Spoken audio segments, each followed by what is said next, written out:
So my ego can fuel me, but it can also destroy me. But I have the right tools in place and the right people around me to make sure I stay grounded. Balance, it's the duality of it. So you know, I know I'm the but I know I ain't.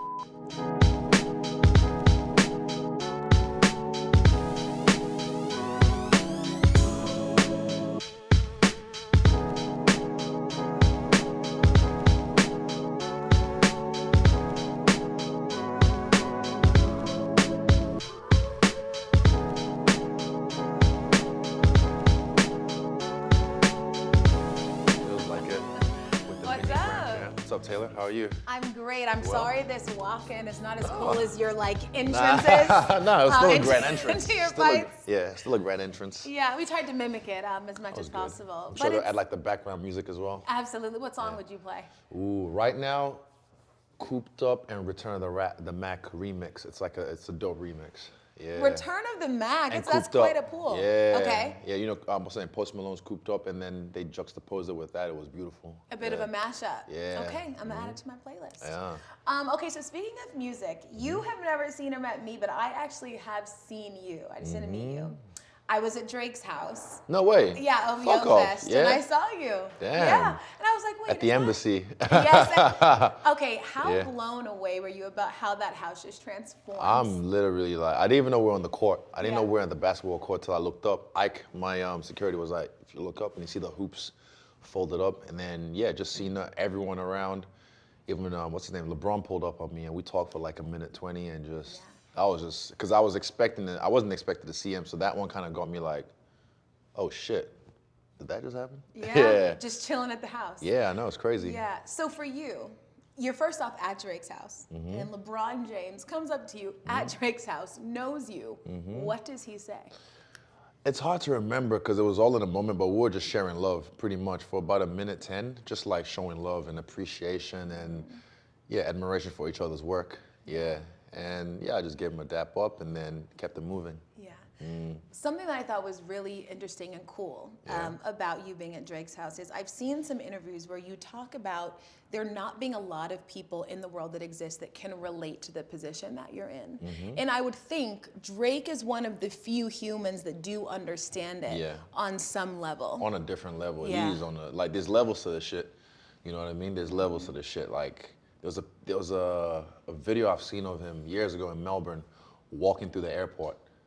I can understand why he has Air Drake now. Oh, yeah. Yeah, because there's levels to this. Yeah, you would have to shut down the entire airport. Pretty much, the whole airport was just following Yeah. him. So he can relate, but again, there's levels. Yeah, absolutely. But I do think there's something to, he is somebody who has always been inspiring to me as a friend, as an artist, because he became the things that he wanted to become. And it's very hard to do that and accomplish that. And I'm sure in some ways you're like, I had a path for myself that I envisioned. Yep. And up to this point, I have reached it. Do you feel that way? I've reached it and exceeded it, but there's other little things I still have to, attain. Like different plateaus I still have to get to. So I like even 2 days ago, what was the name of the building we were at? The tall One Vanderbilt. We're up there and I met Michael, who was the head honcho of the whole place. And as I was there, I had a moment of like gratitude, just like, look where I'm at right now. I could see the whole of New York, and then there was fireworks at Central Park. It was just right there for me. Yeah. That's my ego. But so for me, I was just like grateful, just a moment of gratitude and just really, because everyone was just watching, because there's cameras all around me and whatnot. I'm just like, man, this is some cool shit. Yeah. But all right, we keep climbing. Absolutely. And you said so there's like different levels that you want to attain. I almost think about it like a video game. You're like beating the boss. I'm being sane. I'm player Really? one. Oh, like last time I fought in New York, to UFC 230, I said I'm player one in this shit, and everyone else is just kind of like bots in my game. But I feel like everyone should have that view of themselves because you are the player one in your own life. Absolutely. So something I've always thought is interesting, and it's one of the reasons I'm really excited to dive into this conversation is I think there are two occupations of people. They can literally do whatever they want. Yep. And I think it's rappers and fighters. You almost Rappers have and no fighters. rules. Not no rules, but I'll tell you one thing. Even like when we walked into the embassy, right? I never play on this, but when a football player walks in a room, there's like, oh shit, there's that guy. When a rapper walks in a room, there's that guy. But even in a room full of rappers and basketball players and football players, when a fighter walks in a room, there's a different vibe. Because men, we have our testosterone and our ego. Everyone wants to be that guy that can hold his own. But the difference is everyone knows I can hold my own. But I never play on it. I'm still very soft. I'm still very nice and respectful. But I've seen guys, even rappers, I've seen them walk around, like just, like they about to start some shit. And I don't walk around with that kind of ego because I feel like, even I posted a clip yesterday of Jordan Peterson talking about being capable of being dangerous, but also being able to control it. Because if you're not a dangerous man, and you're just like, oh, I don't hurt anyone. I'm a nice guy. It's like your virtue is useless. It has no merit because you have no capability of being dangerous. So for me, when I walk in a room, I notice it as well when Mike Tyson, amongst fighters, when Mike Tyson walks in a room, everyone just boom. That's Mike Tyson. Yeah. That's Mike Tyson. So, but same thing. He never plays on it. He's just, hey man, how you doing? Like, he's real soft and chill, and he's older now. Maybe when he was younger, he'd play on that shit. But me right now, I think definitely when he was younger. Yeah. Oh no, definitely he did. Walking with Yeah. a tiger and all that. Yeah. But for me, I just chill, and I can notice at the embassy that people was, because I don't really follow basketball like that, so a lot of them were showing love and whatnot. There was only one exception was when his house Drake walked through, and when LeBron was walking around. Then it's like, oh shit, there was a greatness Both of walking them. around. Yeah. Yeah. So were you always able to control it, and how do you control it? It's a good question. I wasn't always to control. When you say control it as in. Well, you just referred to there's something to being dangerous, but also Oh being yeah, able yeah, to... definitely. Martial arts teach you that. Yeah. Martial arts, because there's also people who can't control it, and it's unfortunate, man. Because I never got to even, I don't know him like that, but when I saw the news about Takeoff, it hurt me because I was like, that was senseless. And that's because now we're kind of finding out. We don't know the whole story yet, so RIP to Takeoff, and I don't want to speak too much on it, but not even his situation. All these young rappers that are dying, it seems like it just happens to be men who aren't emotionally intelligent or understand their own feelings, so they just react. They see some shit. I have my own story about this at the Justin Bieber thing. A rapper tried to pull up on me, and I just let him know, like, I'm not about that life. I'm chilling, bro. Like, he a little bit sly, but yeah, my security will tell you, I was just like, you don't want this. Really? Okay, and you don't need Yeah. to go deep into it, but when Yeah, you I say won't go pull into up on you, it's like, why? Just... I think he knew who I was, and he tried to say, like, you and my security should spar. And I was like, what? I would say that sounds like some rapper shit. Yeah, I'll I say was like, that. what do you mean? And then I was like, bro, this is not what you want. Like, Yeah. And I said it in the nicest way possible, but I think it's the same thing, his ego, because he wants to test my gangster. I'm like, I don't need it. Google me, Yeah. YouTube me, you'll see it. You Yeah. can watch me do it. Exactly. Yeah. Well, separate from that, what role has ego played in your life? Good and bad. When I was younger, I had to learn how to manage my ego, because everyone has an ego. Yeah. But you have to have a healthy ego. So for me, I had to learn how to control it in a sense where I make sure it doesn't, because there's times in my life when it's overtaken me and made me look stupid, and I cringe at those times, but then I've learned from those, and I make sure don't let that happen again. So my ego can fuel me, but it can also destroy me. But I have the right tools in place and the right people around me to make sure I stay grounded. Excuse me. Yeah, because I think ego in some ways can also be a positive tool. Because sometimes wanting to protect that ego and 100%. can also, I think, fuel you forward as well. So it's just kind of learning that balance. It's the duality of it. So I know I'm the shit, but I know I ain't shit. I'm still that. Nah, straight up. It's Yeah. like, I know I walk around like I know who the fuck I am. I know I'm the shit. But at the same time, when I meet someone new, like, okay, example, people sometimes get, like if they're friends, a group of 5 people, maybe 4 of them know who I am, one person doesn't know who I am. They're like, oh, I'm sorry, I don't know who you are. I'm like, it's okay. I'm meeting you for the first time as well. I like meeting people who don't know who I am because they have no preconceived notion of what they think of me. They haven't seen me on TV, or maybe they haven't studied me or watched me in interviews or shit like that. So they get to meet me for the first time as me rather than with that idea of who they think I am. I appreciate that when people don't know who I am. I don't appreciate when people know who I am and they pretend not to. That's another story. Yeah, and that's also just weird. Yeah, I'm like, what the fuck? Like, I see you, I know you, like, you fuck, like, why are you pretending like you don't care? I'm like, just be cool. Yeah. Someone told me this quote once a long time ago. They said, I'm not who I think I am, and I'm not who you think I am. I'm who I think you think I am.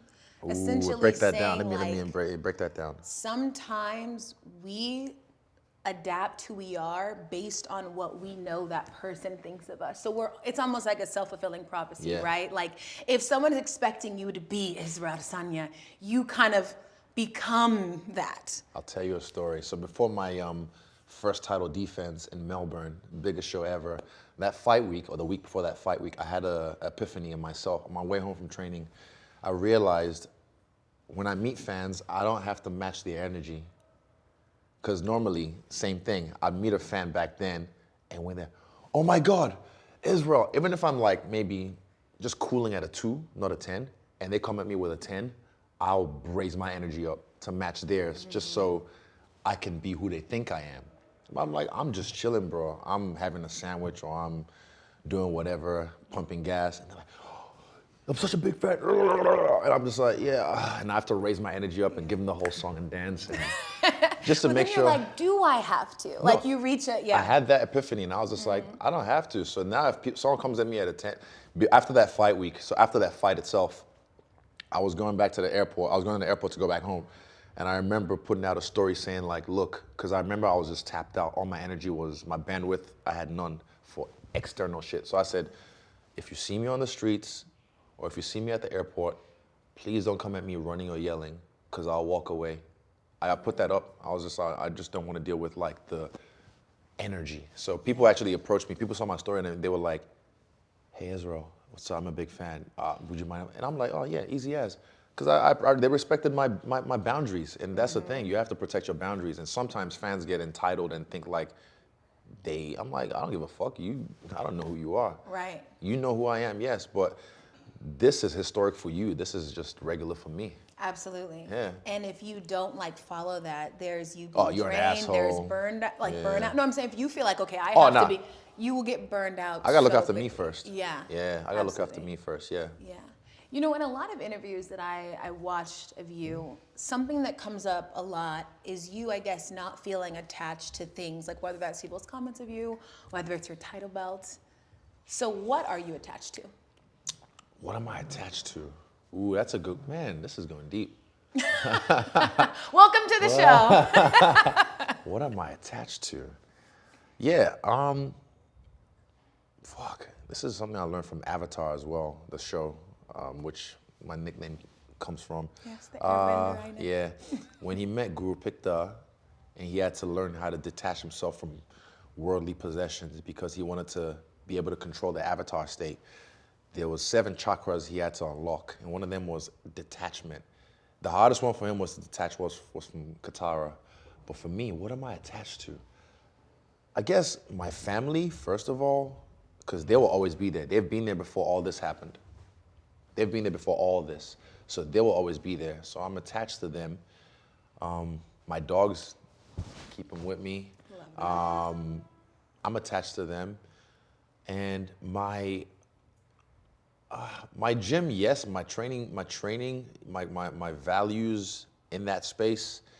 But yeah, any material things I'm not really attached to. Material things I'm not. I love them. Don't get me wrong. I like to fucking floss. I'm light right now, but yeah, I like to flex. But I'm not attached to those things. They don't define me. I make them. They don't make me. But I want to know if you had 7 chakras, what they would be if you titled them. Or do you already know? No, everyone has 7 chakras. But Okay. if I had 7 chakras, I'm saying ones that you personalize. If these are like, oh, okay, damn. Okay, yeah. that's. But we'll come back to it. Just ruminate on it. Yeah, okay, bet. But on that subject of detachment, leads me to, obviously there's this clip that always goes viral of Yeah. you. Solo shot. It's just you, and you're saying, I'm prepared. Oh yeah, every fight week. I love that. I love that for me. It's you saying, I'm prepared to die. Did you mean that? Yes. I honestly, people think it's I'm in the fight for my life in that moment. Okay, so the fight itself, you need to watch it. I'll send it to you. But like the first round, it's my title fight, right? I'm about to become the UFC champion. The first round, I get rocked. And it's the first time I've ever been rocked in a UFC fight. And then I remember the arena erupting like, holy shit, this is it. The hype train's about to be exposed. He's about to, you know how people get. And then went back to my corner. So I lost that first round. And I was like, it's okay, I'll regroup. I never lost focus. Second round, I drop him. Third round, I style on him. Fourth round, I'm whooping his ass. And then he makes a calculated chest move. And he hasn't thrown a head kick the whole fight. And he catches me, boom, hits me in the head. And I'm there. Takes him about maybe 3-4 seconds to realize I'm rocked. Then he tries to hurt me, tries to finish me. And then he took that round. So we're 2-2 going into the fifth round, the last round. I made the agreement with myself in my own soul, like, if this is how I die, trying to attain this, what a glorious death. So I signed my life away. I literally, my parents were in the crowd, my family was in the crowd, but I signed my life away like, if this is how I go, this is how I go, but what a way to die, what a way to go out. But guess what? If I'm prepared to die, I'm prepared to kill. So in that fifth round, I found a new level to my fighting spirit that I never knew was there. I tapped into it, and I looked like I was fresh from the first round, and I dropped it. It was the most knockdowns in a title fight. I dropped him so many times in that last round, and I almost finished him at the end. Like literally, maybe another 3 seconds, it would have been over. But the time ran out, and the referee pulled me off him and saved him. Yeah. But yeah, I meant that. I really meant that because wow, what a glorious moment that would be. So as weird as this is to say, what I'm kind of gathering is like, there was actually some freedom in being prepared to die. Not everybody dies, but not everybody lives. Or is it no? Everybody dies, but not everybody lives. That's that bar right there. Because a lot of people, they don't really get to live because they're too sheltered. They don't really go out of their comfort zone. So for me, I was forced to live. And I showed them how I can live. Yeah. Because I mean, you do understand like the weight of that sentence. Yeah. Like, I am prepared to die. I didn't plan it. It was just in the Yeah. moment. I looked at him, I said, you're not gonna beat me. I'm prepared to die. And I said in my native tongue in Yoruba, I said, Ayabiekun. And that's like the heart of a lion. And then we just went at it. And Yeah. I took him out, man. So then what did it feel like to get to the other side of that win and not have to die to Yeah. do it? Yeah. For me, just the win, I was like, I remember the referee was holding my hand because they hold your hand. And I'm like, and no. And I was just like, please don't fuck me over. I know I won this fight. And then when they raised my hand, every time I watch that fight back, I look at myself, I'm like, listening, Israel. And my hands went up, and I just had the sense of like, yes, thank you. But then you look at him, and I remember his face. And forever, I'm gonna be grateful that, you know, shout out to Kelvin Gastelum. He's a formidable opponent. He brought the best out of me. But his head going down, that was just, I'm glad that wasn't me that night, because to go through that fire and not get the gold, that I would have been fine. Don't get me wrong. I'll definitely get over it. I've gotten over worse things in my life, but whenever I see that moment, I'm always glad my hand got raised. Yeah, And absolutely. it was just that sense of relief, like, yes, we did it. I set a goal for myself before I even knew I was a great fighter. I just knew I would be. Ali said it. I'm the greatest. I said it before I knew I was. Yeah.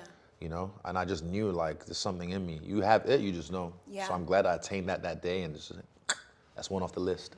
And I mean, just iconic moment. That Yeah, clip is iconic. like Yes. wild. Yeah. Do you think that just as a fighter, you have to compartmentalize a lot in general? Yep, my emotions. A lot of people can't. Even in life, knowing how to like compartmentalize their emotions or just parts of themselves, because we're complex creatures. Yeah. But as a fighter, I do. Like I said, I can't walk around looking for a fight every day, because a lot of people like to walk around with that static or that bravado, that the idea of what people think they are.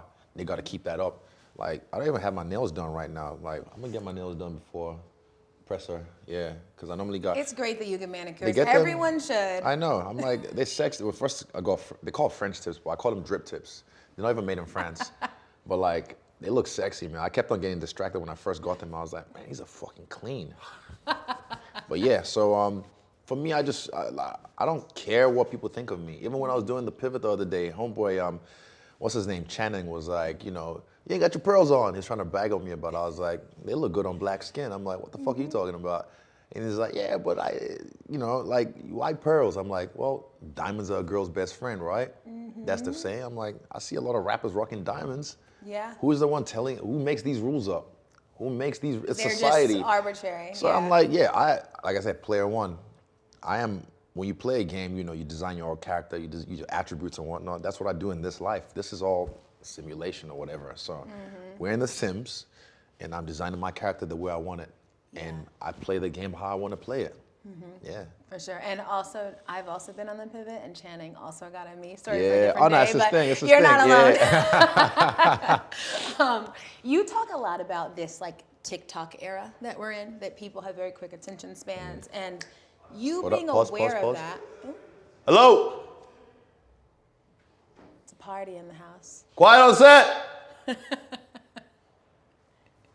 You're hired.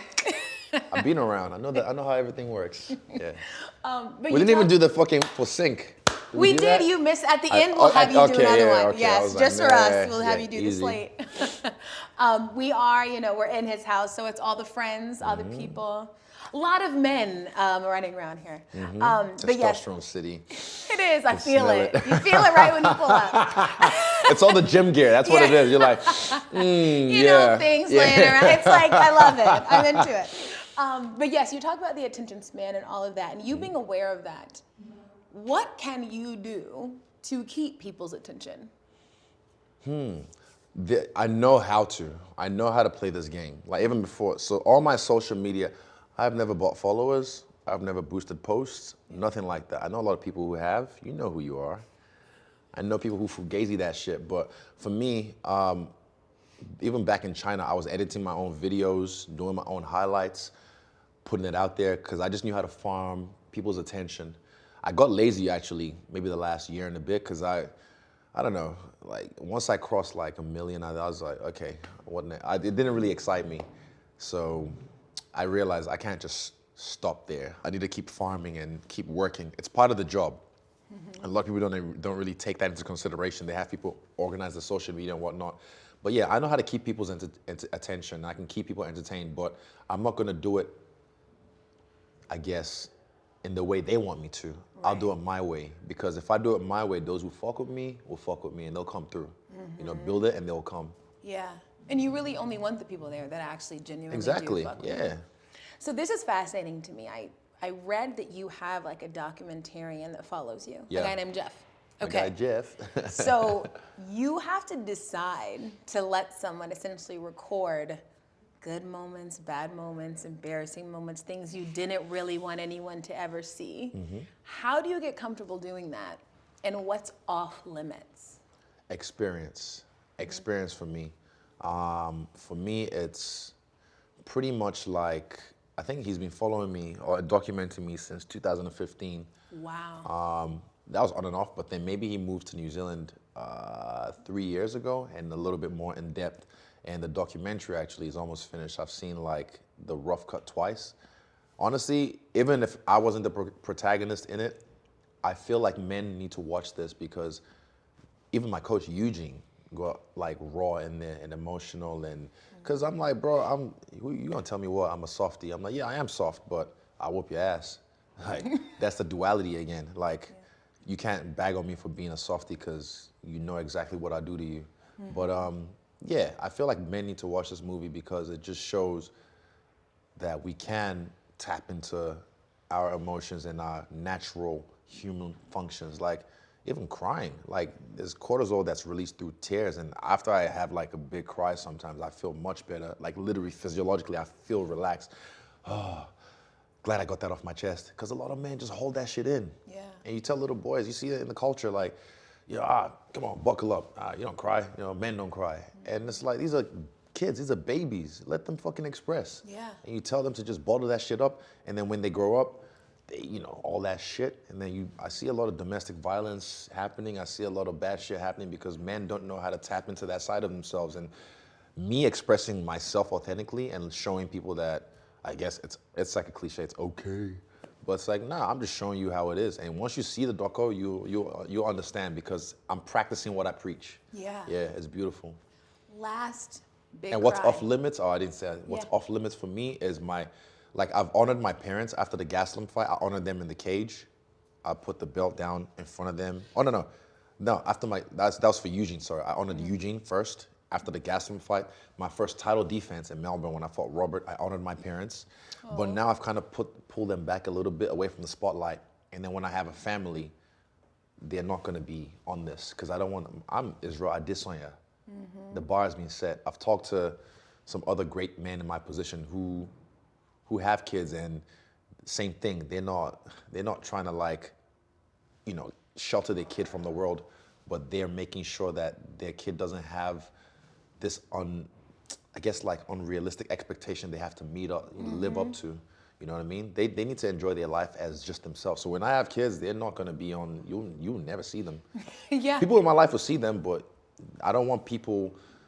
Maybe they're at school and like, oh, you're stopping this kid. Yo, can I get it? I'm like, nah, fuck that. Like, when I have kids, yeah, they're gonna be off limits. Yeah, you want them to have some like autonomy Yeah. in their lives. My private life is not for sale because I know this world. I've seen it too many times in the tabloids. They'll take it away from you. Give them too much. I give people enough, a little bit, but I don't give them too much of my private life because if you give them enough, they'll get involved emotionally, and people just think like they can. Yeah, you see shit like that. Like when I see like the Shade Room posting shit with these people and they're having arguments on live, I'm like, Yeah. you're in the same house. Talk to each other. Why are Yeah. you having arguments with the audience? Like, it's cringe to me. I'm like, this is something that you guys need to sort out between yourselves. Yeah, it could never be me. Yeah, no. I mean, I also think social media has normalized like a lot of just weirdo things. Tacky Yeah, as fuck, that are man. not Yeah. real. You said that crying has been therapeutic for you to be able to just let it all out sometimes. Yeah. What was your last big cry? Ooh, it was definitely this camp.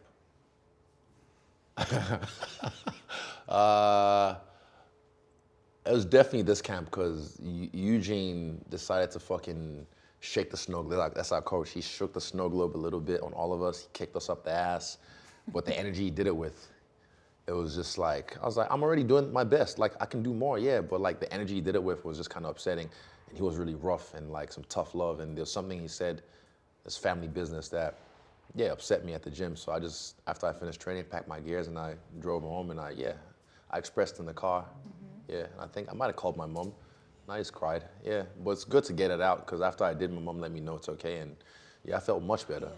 So just out of curiosity, I know it's family business and I'm asking what he said, but did it upset you because you felt it was true? Did it upset you? You're good. Did it upset me because I felt it was true? It upset me because I was like, you know me, I'm never gonna change. I'm still me. I think sometimes he still thinks, it's like he's making sure I'm still me. So I'm like, I'm not changed because if I was gonna change and switch up and think like I said, I know I'm the shit, but I know I ain't shit. But if I was gonna walk around and think I'm the man all the time, like that would have happened a long time ago. So I was just like, nah, you know me. Why you think you need to do this to like fucking clip my wings or something? I don't know. Yeah. But I have to think about it. Maybe was it true what he was saying? I have to think about it. Okay. I'm only saying that because I Oh, know no. Play devil's sometimes, you know, advocate. I wanted to Yeah. know. And also sometimes I think the things that make us the most mad are things where we're like, Yeah, a little bit of damn, truth I in low them. key know what they Yeah. meant, but like, Yep. you're not supposed to say it. He might, actually, Yeah. I don't know. So I have to think about it. I can't just Yeah. answer right now. So that's a good homework for me to do. No, someone I'll once get said back to me you that on like when you're mad or sad, you should actually critically think about why. So I always try to ask myself like why I actually feel that way, as opposed to like the very like surface level of like, oh well, he said something to me that was mean. Well, it's like, Yeah, well, why and you was can it just mean? dismiss it like, oh, they're a hater, whatever. Yeah. But it's like, nah, sometimes the way, even me, when someone makes me feel a certain way or anything, it speaks more about me than it does about that person. Yeah. So for me, I know for a fact when I dress the way I dress or I dance the way I dance, and I like to dress the way I dance because it pisses people off. It pisses a lot of people off. So, and they try and bag on me for that, but I'm like, you realize that says more about you than it does about me. Right. The fact that you have this visceral reaction to nothing that involves you, but you like, oh, why is you wearing those? Or why? I'm like, oh, Crocs even. They're like, oh, those are for kids. Why are you wearing those? You're a 33-year-old. I'm like, why do you care? Why do you give And a also fuck they're so much? comfortable. Yeah, bro. Fuck, if I put it in sports mode, I'd chase your ass down. Yeah. Aaron Crocs is like, all right, we need to sponsor him now. He loves us. Yeah. Okay, so something that is always super interesting to me about fighters is you guys are incredibly confident. I think the confidence is just beaming off of you. Yes. And I have never seen a fighter say or act like they're defeated even when they lose. So what is your relationship like with that word, defeat? Defeat. One of my best friends, one of my guys who is no longer with us, Jamie Vanderkill, VDK, he had this quote. He said, "I've lost many times, but I remain undefeated," and that stuck with me for life, because when you say that, defeat is a state of mind. So I went up to 205. That's the weight class above me, right? I went up to try and get the 205 belt, and good fight, close fight, but I felt I lost the fight. Some people had me winning. I felt I lost the fight. But I think people were quite surprised. I was like, well, dare to be great. I tried. I failed that one, but it's all right. I'll get him next time. So I lost the fight, but I wasn't defeated. I wasn't defeated. Even he didn't. Yeah, he was meant to do all the shit to me. People were saying he didn't really get it done, but he still won the fight. If he had knocked me out, I still would have had the same mentality. Yeah. And same thing even with this guy that I'm fighting next weekend. He's knocked me out in the previous, like 5 years ago in kickboxing. But same again. Look at me now. He's beat me supposedly twice, but look at me now. I'm the one winning, and he kept on trying to get at me because I'm doing so much better than him in life. Yeah. So defeat isn't like a thing that happens to you. It's You just accept, something you accept feel. this, yeah, you accept defeat. Some people in life, there's times in life I felt defeated away from fighting. Yeah. Life kicked my ass. Like 2013 was my Great Depression. I remember that year. It was that's when I moved to China. I quit my job September 4th, 2013. That was my last 9 to 5. September 5th, I was on a plane to China, and I tried to quit that job 3 times prior, but that time I got it right, and I set everything up so I can just out of there. Boy, it was because life made me really uncomfortable. Life put me in a place that it was really bad. So I was defeated, but then again, you can dust yourself up, rise back up, and get what's yours. How did you get out of that place?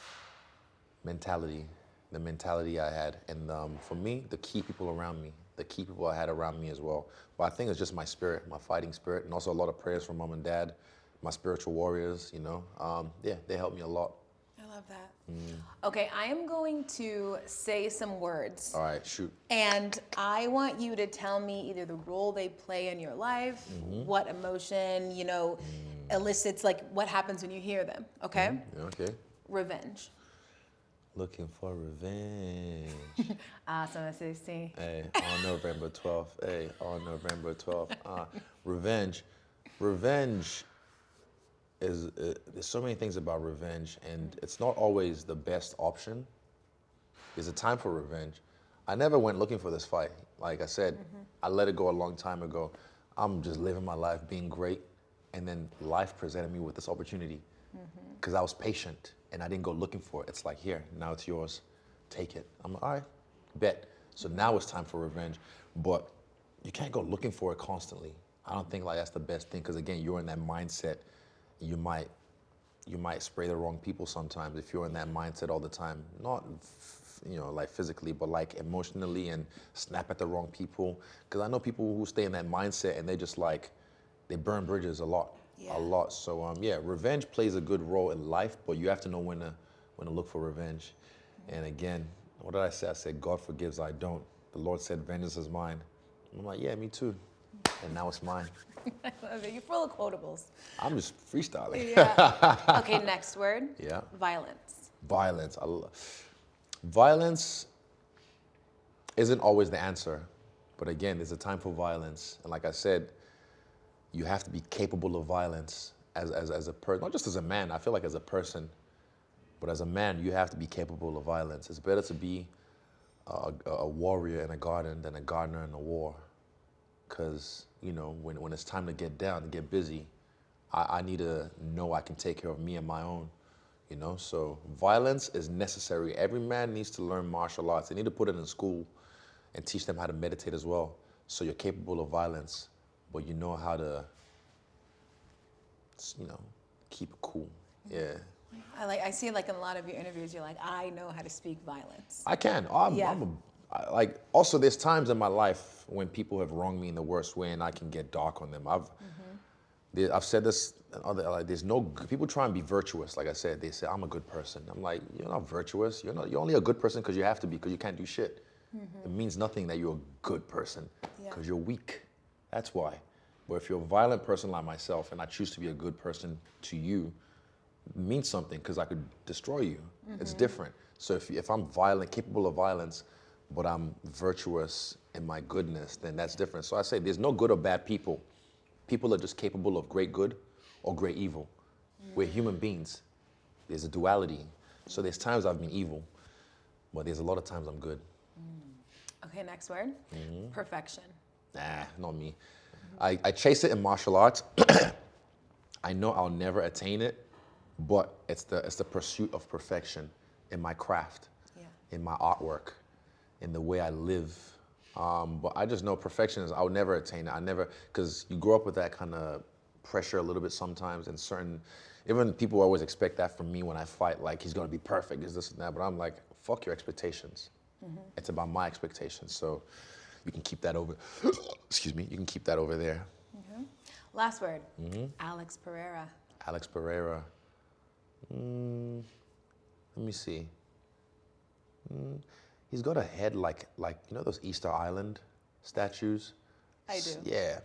They call them hands of stone, but he's got a head of stone as well. And I know this, but I can break blocks. Yeah, I break bricks now. You know, this is going to be a fun fight, and there's a lot to dive into with it. So I think since we're here, we might as well just start. For you, what does this fight represent specifically? For me, what does it represent? A chance to rewrite history, a chance to. I can't change the past. It's happened. That is the past. I've let it go. But now there's an opportunity now to rewrite history for the future. This is my chance, and that's why I've done every single thing in my power in this camp to make sure that happens. And I'm so confident, so much confidence that my wrestling coach is like, "Yo, let's go play table tennis. I'll humble you real quick," because they can see. They can see. Yesterday after I trained Tim, how was I? Exactly. Tim says. Savage. And I don't want to say too much because people talk, "Oh, you're supposed to hype a fight up. What do you think I'm coming to fight? Oh, I might do all right, you know what I'm saying? Nah, I'm gonna fuck this guy up. Yeah. But I don't want to say too much because he's got bragging rights. And I understand that. So I'm like, you know what? Let him think whatever he wants. Let him, it's all good. Yeah, easy as, you know. So with that being said then, what is the difference like in mental preparation when you're getting ready to face somebody who has beaten you? Because I know you say you let it go, but mentally, how do you prepare? Like I said, a lot of internal work I've done over the years is just, it gives me experience to be able to do that. Again, I'm not reacting to his probes. He's been trying so hard to probe me. I'm like, try harder, you know? But then again, when it's time to work, I know what I do. When I get busy, I get busy. But right now, I'm like, he's got bragging rights. He can talk all the shit he wants. I don't even have to try and intimidate him. He's not very, it doesn't work on him. So same with me. I don't know if he's gonna try and intimidate me. Good luck. This doesn't work on me. But I hope he thinks he's gonna walk in there and walk through me. I hope he thinks that, because he's gonna be in for a rude awakening. But again, maybe not. Maybe I might just fucking, I don't know, run around and then try and escape him and maybe jump out the cage, who knows. But hey, stay tuned. That's why you gotta watch the fight and you'll see. Yes. So, okay, I primarily cover a lot of NBA and NFL. And something that is Am I the always... first MMA guy? Yes. Well, you're the first. We had Jake Paul. Oh, no, he does boxing. Okay, There's yeah. boxing. Yeah, Yes. that's my dog, though. Yes. That's my dog. One thing that is always very clear to me when I'm watching games is there's always like one team that cares about the matchup a bit more than the other. And I'm not saying they care about it in the way that's gonna like make them win. Okay. I'm saying they feel like winning will mean more to them. Do you feel like in this, there is somebody who winning is gonna be a bit more important? Okay, Yeah. Explain. Me. Because, again, rewrite history. You know, this guy's beaten me. I've fucking pretty much cleaned out the middleweight division, my division. That's why I went up to try and capture the light heavyweight belt. But I'm going to lap the division again. I'm lapping him right now. I've cleared the way. So without me, he wouldn't be here. Yeah. He would have got exposed a long time ago. So he's pretty much blessed to be in this opportunity. So I'm happy to, expose him when it's time. But right now, I'm like, let people watch the highlights. Let them think what they want to think. And time will tell. What have you learned about yourself in preparation for this fight? In preparation for this fight. What have I learned? What's something I already knew? I'm a savage. I need the levels I can go. My mental capability to endure. Yeah, I don't want to go too much into it, but there's a lot of stuff that happens, sometimes outside the gym, sometimes in the gym. But yeah, police. Why is police here? Sorry, No, it's okay. I'm black, Oh, I get it. I'm like, police are here. What the fuck are they here for? But yeah, just my capacity to endure. Cause heavy is the head that wears the crown. I got a big head, so I got a big crown, and I can handle it. Yeah, and I think, enduring things, that really is just, okay, who is going to outlast the other? And that's most of everything. So. You watch. Yeah. You watch. I'll be watching. I'm ready. Like I know for a fact I can outlast him. Yeah. So this is where that fortitude comes. That mental fortitude and knowing who I am, knowing my spirit, my fighting spirit. And I'm not underestimating him. They tell you never underestimate anyone, but they forget to tell you never overestimate them. No, fear makes the wolf bigger than he is. Yeah. I always say that. A lot of people I'll show you a little secret right now. Look at this. So this is my background. This is my background right now on my lock screen. But then when you open it, hold up. Wow. And so you see that every day? Yeah, I did something last night that kind of made me, I did like a little thing, and I was like, huh. So then now I changed it last night, so that way when I open this, I'm just like, interesting. Yeah. Just to put it back in my psyche, just to put it in my forefront whenever I open my phone, just to know, just so I know. Yeah. What's possible? Yeah. Yeah. I can make them bleed, and I already said I'm gonna make this a horror movie, but hey, man, sometimes people sleep through horror movies, so stay tuned, bring your pillow, and enjoy the show. No, I love that. Okay, so generally, not just focused on this fight. I want you to fill in the blank for me, okay? I am the most blank fighter. Ooh. I am the most intelligent fighter. Yeah. Explain. I think the way I look at the game, but that's me. I'm being biased because I'm me, and I think I'm really smart. But also, I'm the most creative fighter.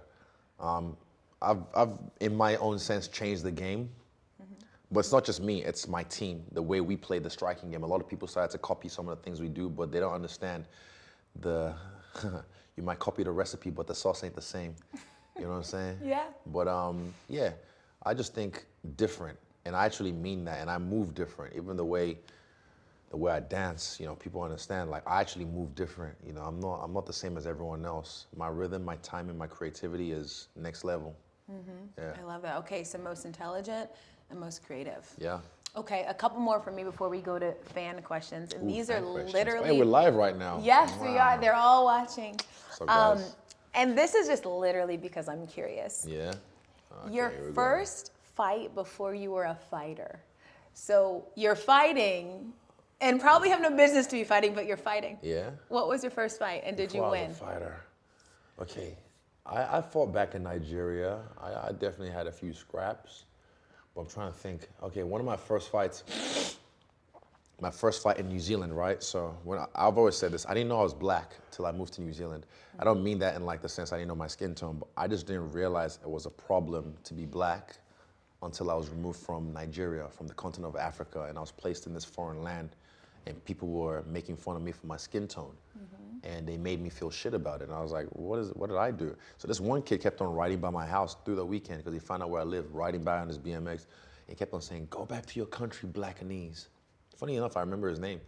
And I was just like, I know this kid from school. I've seen him around, but like, cause he was giving me shit at school, but I didn't know, like he was riding by my house. Wow. And then, Just to bully you. yeah, just talk shit. But then that Monday, after the first interval, he walks up to me and goes, what's up, black boy? Boom, and pushes me. And he was shorter than me, and I was short ass back then. I was a short ass. But then I got up and I whooped his ass, threw him towards K block, beat him up, threw him to, and I'm crying the whole time. I'm beating him up on B block, K block again, and everyone's watching it, and then one of the teachers stops it, and I just like, and I run away and go hide somewhere in the field.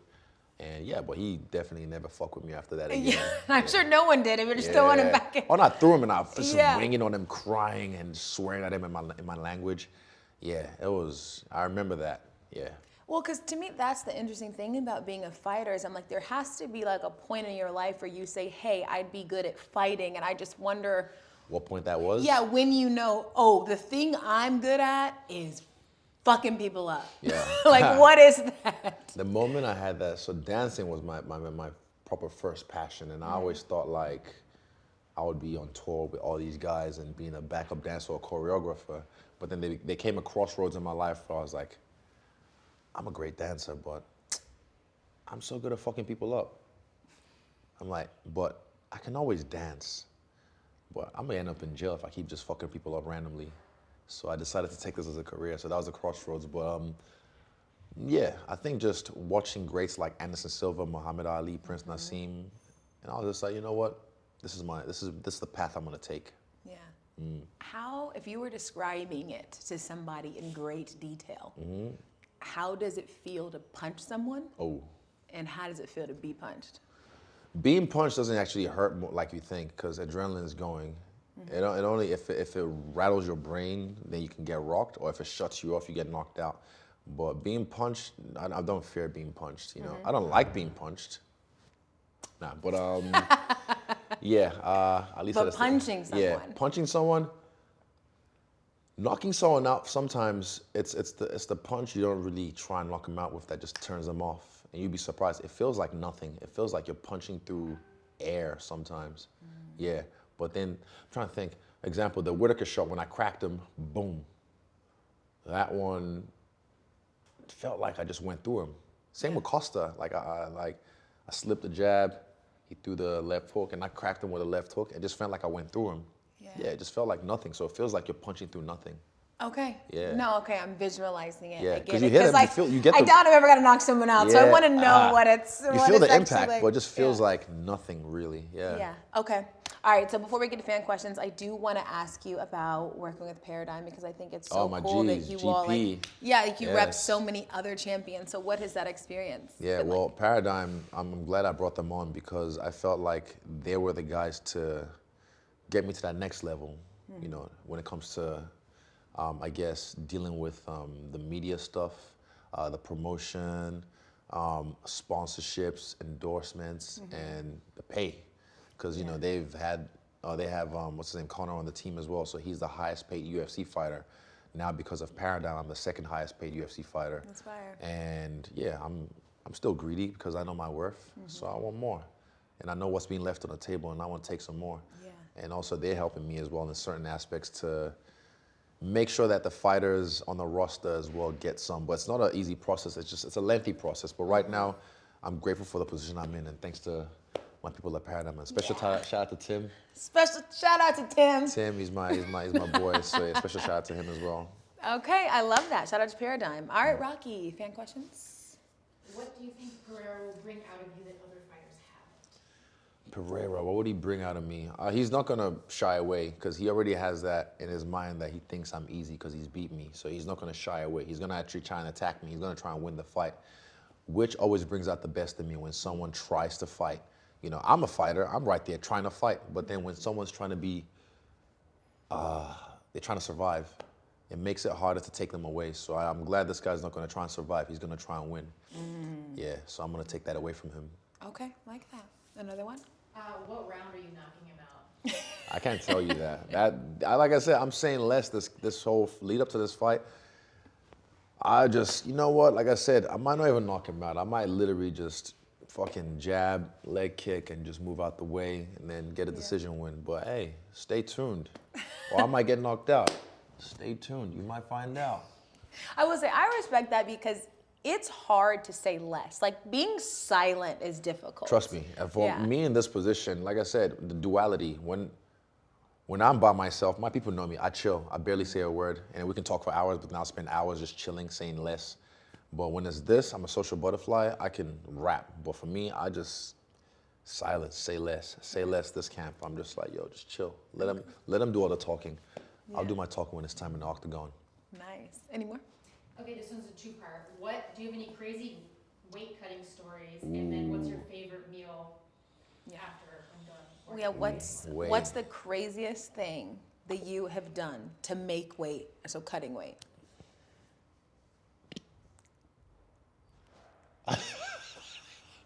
You don't know Tim, but I'm like, let me pause. Let me think if I can No, say you this. already have it. You have to tell us those are the rules. Oh, man.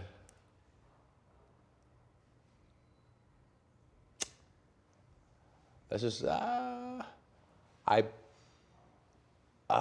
hold up. Fucking hell. Okay, all this, you know, you have to tell us. Oh, Like man. you can't do this pause. I know. I was trying to. I feel like I know so much about you now. What is the crazy thing you did? Well, back in kickboxing, back in the day when I was an amateur, when I was really young and I didn't have the fight dietitian, who's the guy that looks after us here with my meals and whatnot. I did not have him on deck. I wasn't in the UFC. Fuck, man. Okay, fuck, how do I put the? I busted a nut to make weight. That's just bad. Okay, rewind. Let's not go to that story, but that's just, No, I won't. I'm not gonna ask the things of that part. But how much does that weigh? I mean, You really wanted to know? I guess I'm just like I would never think. At Oh, the time- this is the thing Yeah, to do so it. at the time I was young and I was on that whole no before a fight and da before I knew it was a myth.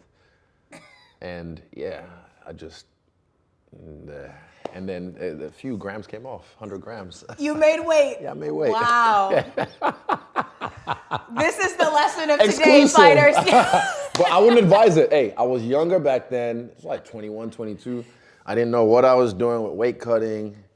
And yeah, that was something. But you made weight. I made weight. I've never missed weight in my life. Look at that. Knock on wood, I never What do will. you think is the lesson in that story? Well, I wouldn't advise it. The lesson is just get a proper dietitian and, learn how to water load, get your nutrition right so you can make weight without, doing your thing. I love it. Fuck. What's so worth telling us, by the way? I was trying, how can I, I was like, oh, fuck.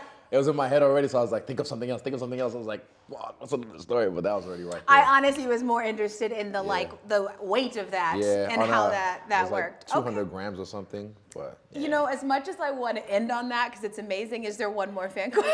Yeah, we can end on that. That's the one right there.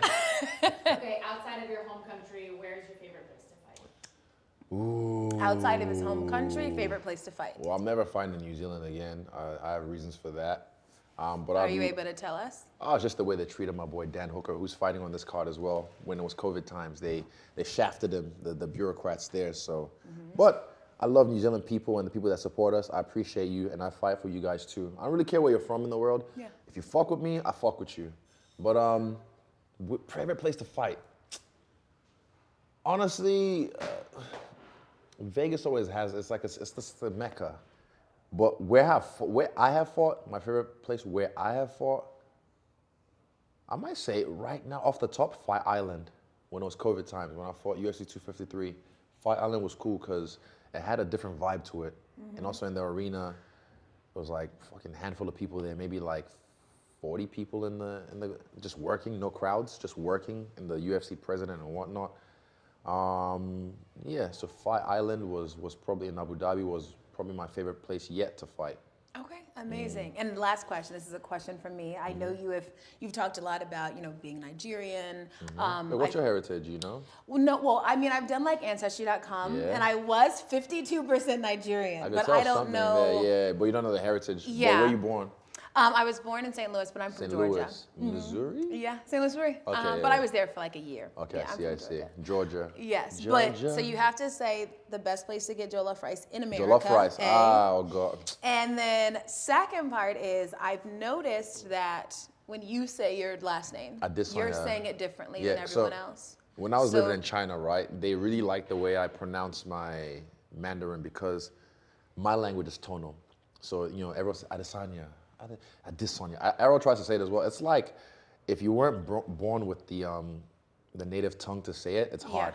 But Adesanya, listen, Adesanya, Adesanya, na na na na, na na na na, na na na na, na na na na, Adesanya, Adesanya. Yeah. It's a different tone. It's kind of like I'm not from East Africa or the people who have the I don't even do it right. Like when they do the clicks, it's so guttural.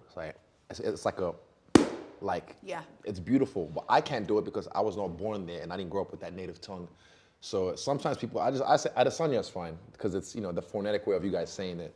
But yeah, it's Adesanya. I just didn't know if you would like, for people to say it. I Yeah. understand because if you can say I know Tswatsra nigger, like you can say Adesanya. But my full name is Yeah. Israel Mobolaji Temitayo Odunayo Oluwafemi Olabi Adesanya. Yeah. Wow. That's That's proud for beautiful. me. Yeah. I love that. Thank you. I love that for me too. Yes. Well, you know what? You were a pleasure. I am Yeah, so happy that we likewise. made this work. Same. I wasn't expecting this. I did Luke Thomas this morning and Yeah. then did some work upstairs and then this was cool. I'm glad. Absolutely. It was like less fight questions. Yeah. You know what I mean? I like to chill. We care about you. No, best of luck in your fight. We Thanks will so all much. be I watching. We'll appreciate it. all be Thank you rooting all. for you. Thank you and all. yeah, Wow. bye.